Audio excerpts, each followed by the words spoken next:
I was 18 years old when this happened, and I'm 32 now. I worked as an assistant at the fire department. One night a woman called, saying that she was the widow of a deceased fireman and was looking for someone to fix her grandson's computer, as he lived with her. By that time, I had already completed some IT courses and was used to receiving calls from family and friends to do tasks like that. So I took her number and I told her I would call her back later. I asked the sergeant about her and mentioned the name of her deceased husband. He confirmed that she was who she said she was and that they were familiar with her calls for help like this. I called her back and told her that I could help her. I quoted her a price for the job and she agreed, and we scheduled a day to get it done. On the scheduled day, I gathered the necessary equipment and went to the address that she gave me. It was in the city center, which in my city means old residential buildings, as nearly all buildings there are now commercial offices. When I arrived, it was really an old building, and the bell wasn't working, as a man exiting the building told me. I waited around 30 to 40 minutes for her to answer the phone and let me in. She lived on the 5th floor and there was no elevator, so I took the stairs. When I finally searched her floor, she opened her door quickly and let me inside. As soon as I looked around, I couldn't have been more disgusted. The apartment was filthy, and the smell was unbearable. I know this might sound like I'm judging her for her lower status, but since she is the widow of a fireman, she receives a pension that should be enough to take care of herself and her grandson.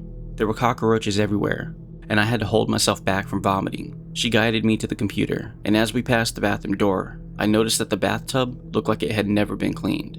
Once I started working on the computer, she started talking about how lonely she was and how handsome I was. She offered me food and drink several times, which I obviously declined.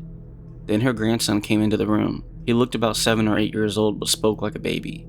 She kept telling him how nice I was and that I was going to fix the computer. The boy asked her for a cup of milk, and then she went to prepare it. During the entire time she was in the kitchen, the boy just stared at me. I tried talking to him a few times, but he didn't respond.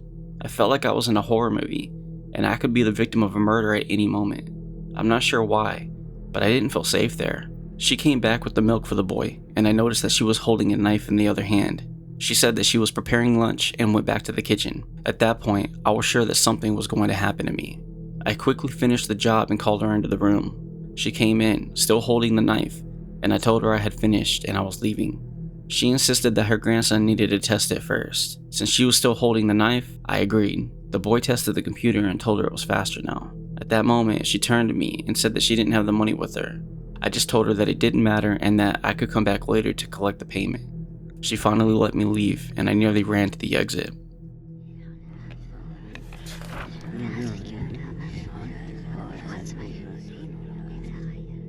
I'm a 19-year-old female living in the Midwest.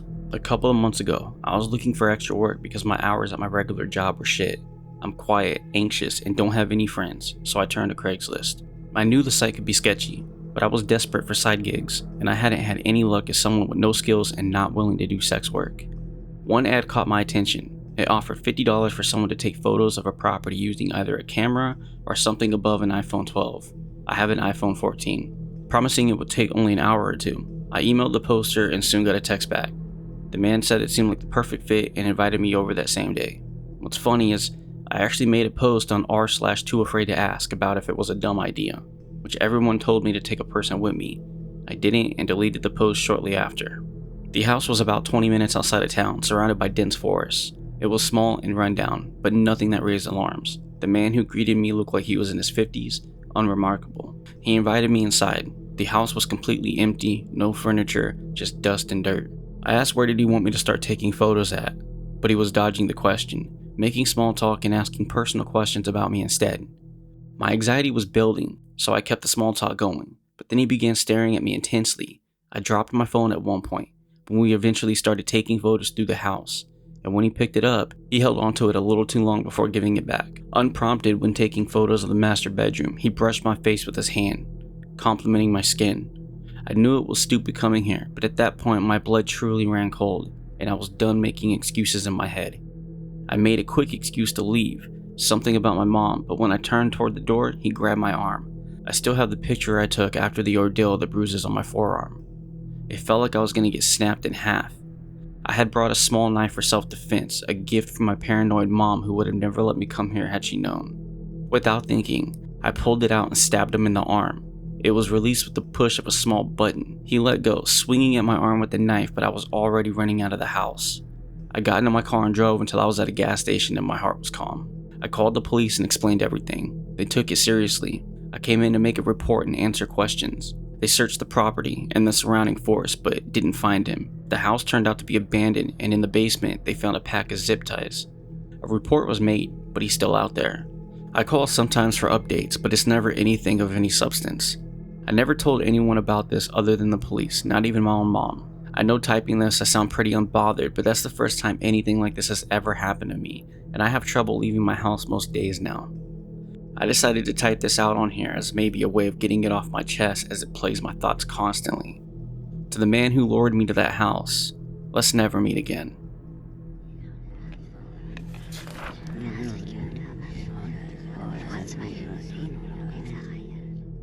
Throughout this story, I would like for you all to please keep in mind that I was about 20 years old and very naive when this happened. You're going to think I'm stupid, and I was. Probably lucky to be alive, and God do I know that. I kick myself whenever I think about this day. I just wanted to get some other opinions. Maybe I'm wrong about them. So about 20 years ago, I was walking down the road in a not so great area. It was summertime and I was dressed appropriately for the heat, shorts and a tank. I'm very thin and was downright skinny then, and got mistaken for a sex worker more times than I care to admit. This may or may not be important to the story.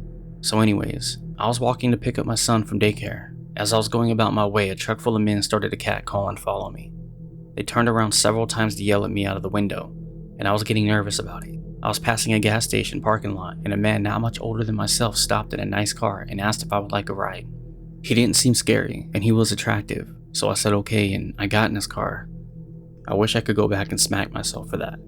So I got into the car with him, and he asked where I'm going. I tell him it's about a mile straight down the road I'm on. He starts out going the wrong way and just tells me he needs to turn around. I pay little mind to it.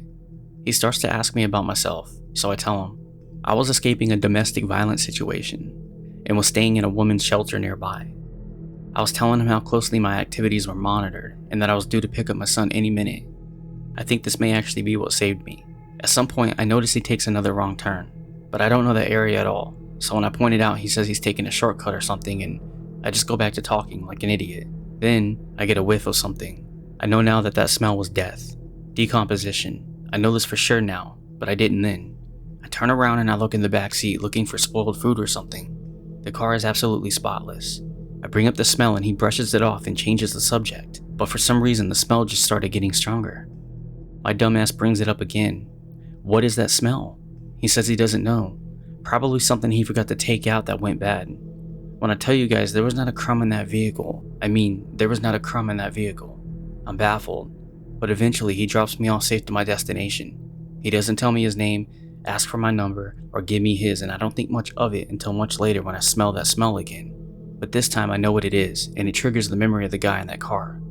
This was probably 2005 in Covington, Kentucky, and I'm very sure that him being aware that not only would I be missed, I would be missed quickly, and my movements would be tracked very specifically was the only reason that I made it back out of that car that day.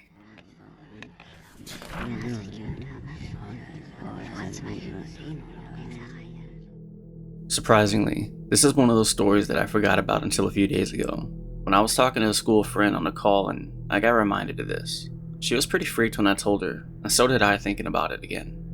This happened when I was roughly maybe 7 or 8, so some of the details are fuzzy, but I remember it pretty vividly.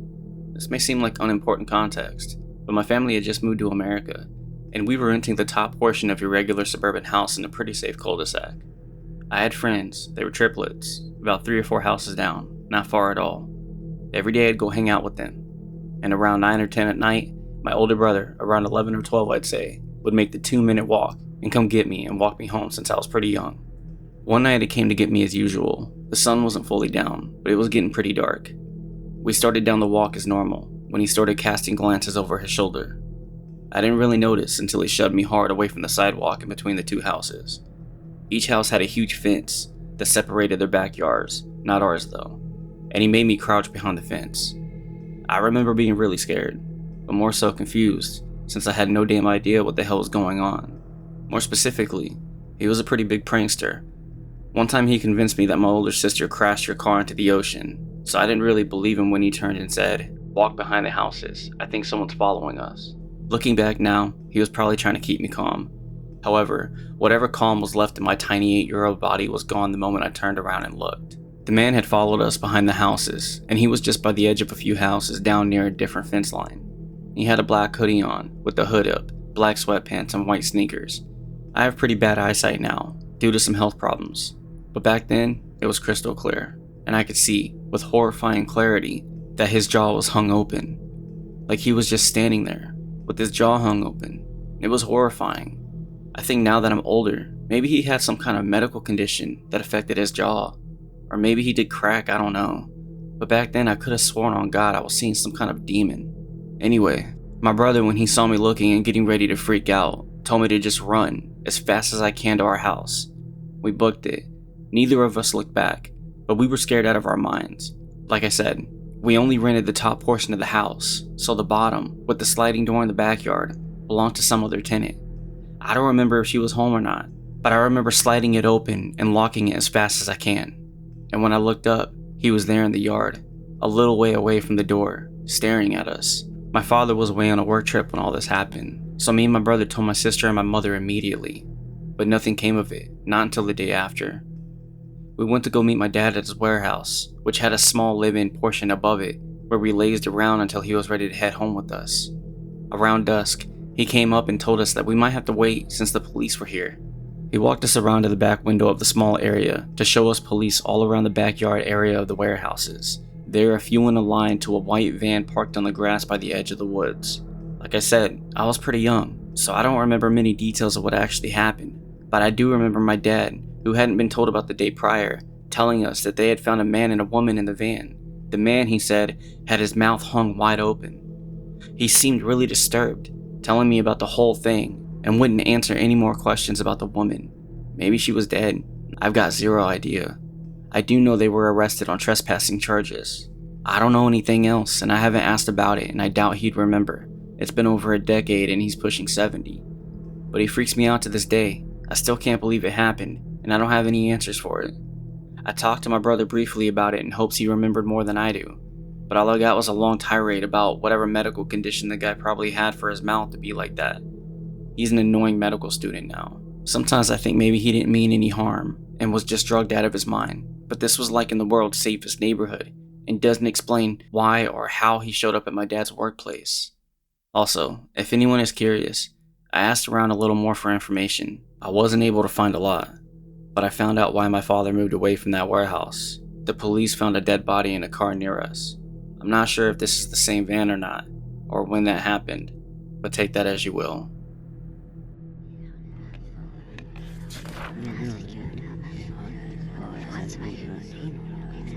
For context, this happened to me years ago when I was about 13, maybe 14. I grew up in a small to mid-sized city in the West. It was pretty safe and a quiet middle-class neighborhood. This was back when I still bought into organized religion, and I was going to an overnight lock-in at the church gym. For the non-Christian kids who aren't familiar, it's basically a huge Jesus-focused sleepover for teens. The church was only maybe a 10 to 12 minute walk from my house, and the quickest way to get there was to cut across the park right next to the elementary school. This was the early 2000s, so I definitely grew up in the age of stranger danger and teaching girls to always be vigilant. On the other hand, I was walking a short distance through my own neighborhood to the church, and I was very responsible for my age. I was an oldest daughter, always the babysitter, and the parents had okayed me walking by myself and would drop by at my sleeping bag and pillow after they picked up my little brother from practice. I was running a little late, so the sun was just setting as I approached the park. As I made my way across the grass next to the tennis courts, I noticed movement out of the corner of my eye. Turning my head, I saw a figure, clearly a man, dressed in dark clothing and leaning against the brick wall of the school. He was kind of tucked into an alcove formed where the building met the fence around the playground, out of sight from the road. The man was standing just outside the halo of light from the lamp above a nearby door. The man was lounging in the crux of the wall and the fence. What initially caught my eye was the flicker of the lit cigarette in his mouth. It was too dark to see his features, but I could tell as I noticed him that he was already watching me. He was a fair distance away across the grass, but it was just open space between us. I couldn't see his eyes, but I could feel them on me. I felt that uneasy tingle creep down my spine. I suddenly realized that I was alone in the growing dark, and there was some unknown man tracking me with eyes I couldn't make out. Instead of continuing to cut diagonally across the park, I veered right toward the sidewalk and the street so that I wouldn't come too close to him. I walked a little faster, trying to shake off my uneasiness, telling myself, "You're just being silly."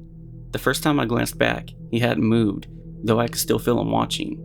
As I left the grass of the park and approached the street corner, I felt briefly relieved. Now I was back under the street lamps, which by now had flicked on, only 3 or 4 short blocks until I was at the church. I glanced back more to reassure myself that I had worried for no reason, expecting to see nothing. By now the man should be completely out of view. Instead, I felt a pit of dread in my stomach turn to acidic fear when I realized that the man was in fact halfway across the park by now, walking in my direction. I immediately crossed to the other side of the street and began walking faster. At this point, I could feel the adrenaline rushing through me. I didn't have any real words or images to describe what I thought would happen to me, just a jumble of snippets of news reports and vague fears about what happens to young girls out alone at night. I was still trying to convince myself that it could be just coincidence. The man could just be walking in the same direction. After another block, as I approached the next corner, I looked back again. The man had reached the edge of the park, and instead of walking straight ahead, he too crossed the street to my side.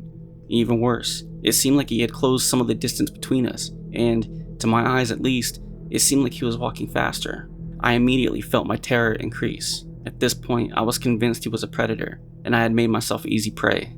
I still had 2.5 blocks to the church, but at this point I was wondering whether I would make it to the lock-in. I glanced back at the man once more, and he had closed the gap even further with his longer legs. I still couldn't clearly see his face, but I had seen enough. I turned around and I started all out running up the street. My backpack thumped against my back, my heart raced, and my breath turned shallow. I ran all the way to the church parking lot before I looked back again, and by the time I did, the man was gone. To this day I have no idea if that man was after me, or if he just thought I was some weird kid running down the street at dusk. Frankly, I'm glad I never found out one way or the other.